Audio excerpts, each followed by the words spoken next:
Hi Facebook friends, this is AJ. Some of you guys I know really well, others of you I'm meeting for the very first time, so nice to meet you. Listen, I just want to take a minute to show you what the winner of the World's Best Messy Mugs contest is going to win.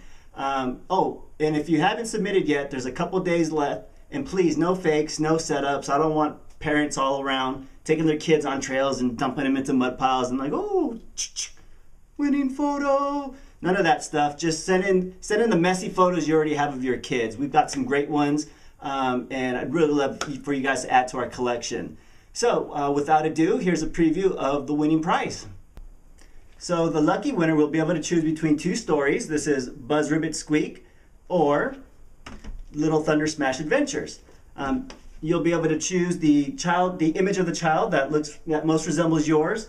There's 10 options for both boys and girls, and of course your child's name will be on the cover, the spine, and throughout the book. You'll also be able to put in your own dedication message as well. Each book is fully illustrated, fun stories. They teach a lesson about friendship, never giving up, and it's the first book in the series. It's their very own adventure series. Same thing with Little Thunder Smash. Same thing. The image that most looks like your child, the name on the cover, spine, and then throughout the book with the dedication message as well. Neither of these books are released yet, so the winner is going to actually have the first hard copy ever. There's a soft cover and a hard cover. We're going to be giving you guys the hardcover version. So this is what the winner wins.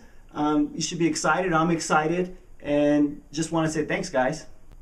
Thanks, Facebook. I really appreciate your support. We're having this contest because we just reached over 700 fans, so I'm ecstatic about that.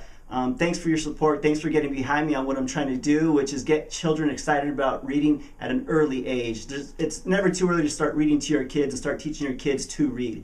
And I think putting them in the story just makes it that much more exciting for them. So this is my passion. Thank you for following me. Thank you for supporting me. And I look forward to getting to know you all a little bit more. Thank you. Bye-bye.